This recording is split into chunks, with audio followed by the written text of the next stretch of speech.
السلام علیکم. په دنیا کې د پاکستان عدالتي نظام 127 نمبر دی. په دې کې مختلف عوامل غوي ګوري چې آیا خلکو ته انصاف ملاويږي، په وخت ورته ملاويږي، تفتیشي عمل ولې دومره کمزورې دي او خلک د عدالتونو نه مطمئن دي کنه. نو دا د ډیټا چې راجمع کی هغې له یو نمبر ورکي او 127 نمبر دی. خو چې کم خلک عدالتونو سره واسطه ده او کیسونه دي او په کلونو نه ختمیږي، د هغوی نه کو دې تپوس وکړو نو هغوی به وایي چې جي دا 227 پکار دی، ځکه د موږ د عدالتونو ډېر بد حل دی. عدالتونو کې دوه قسمه دغه دي. یو خو دا ده چې ځینې تفتیش ډېر کمزوري، ججان فیصلې نشي کولی، ټایم ډېر زیات والي، د انصاف هغه قتل پکې وشي. او دویمه دا ده چې کمپرومایز شي د دوو خبرو، یا د ذاتي مفادات دپاره او یا د چا نه پریشر کې راشي، بلیک میلینګ کې راشي او غلط فیصلې یا انتقامي فیصلې کوي. زه درته یو ویډیو کومه، دا یې دوه حصې دي. اولنۍ حصه باندې به تاسو ځان پوه کې او زه درته دویمې حصې سره کنیکټ کوم، پته ورته ولګي چې پاکستان کې فیصلې څنګه کیږي. بنو یو ډیر مشهور ښار دی د خیبر پښتونخوا، او دلته کې یو سوسایټي جوړه شوه، د هغې نومو سی پیک ریزیډنشیا. دا یو هاوسنګ سوسایټي وه. دوی چې کله ډي سی آفس له درخواست ورکو نو ډي سی آفس والا درخواست مسترد کو، کیدای شي چې دوی ریکوایرمنټ نه پوره کړي یا د ګورنمنټ چې کم معیار دی په هغې پوره نه شوي.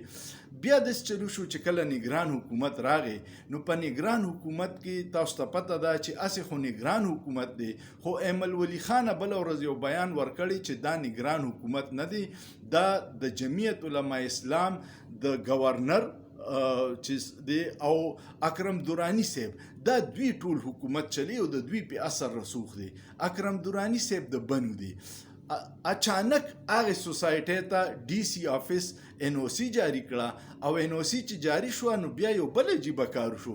د کمشنر صاحب د آفیشل پیج باندې د سی پیک ریزیډنشیا اشتهار لګیدو، او هغه وی چې دوی ارس مونږ ول ورکړو، دا اتنټیک سوسایټي ده. دا سوسایټي چې وانو په بنو کې یو سړی دی، دلاور خان نوم دی، دا د هغه ده. اوس راځي دویم طرف ته، د عمران خان کیس دی د توشاخانه. په پاکستان کې په لکونو کیسونه دي په عدالتونو کې، او په کلونو پکې کیس نه لګي، فیصله نه کیږي او پراتی. د توشاخانه کیس کې بل ورځ یو ډیر عجیبه بیهیویر یو جج کو چې دا غنوم دی همایون دلاور، او هغه دا وکړو چې بس کو د همایون دلاور باندې د عمران خان وکیلانو عدم اعتماد وکړو چې تا باندې زموږ اعتبار نشته، ستا رویه باعث ده او مونږ دا کیس بل عدالت ته شفت کوو. هغه د دې نه انکار وکړو. دا د وکیل او د کلاینټ حق دی چې په کم جج اعتماد نه کیس شفت کوي، نو جج له پکار دی چې کیس نه اوري، ځکه چې ته ښکاره پته ولګي چې ته به زون خلاف انتقامي فیصله کې. دا خبره چې وشوه نو هغه ورته وی چې نه، بیا ورته وی چې عمران خان په لاهور کې دی، په کیس کې دی، او مونږ اسلام آباد های کورټ کې اپیل کړی چې زموږ د دنه کیس واړوه. هغه وی دغه نه منم، وی د 11 بجو پورې فیصله راوړې کې زه به یک طرفه ګواهان نه نمرم او خلاف ستاسو به فیصله ورم. هغوی ته پته ولګېده چې دا سړی ولې داسې کوي. تاسو ته پته شته د همایون دلاور څوک دی؟ دا د هغې دلاور خان زوی دی کم چې په بنو کې ورته ان او سی ملاو شوه د هغه سوسایټۍ ته. او په کې پی کې کې د ټول نه سیوا د عمران خان نه چاته خطره ده؟ مولانا صاحب او د هغه جومات ته پته ده چې دلته کې کو عمران خان الیکشن وشو او صفا الیکشن و عمران خان به بیا په باری اکثریت چلېږي.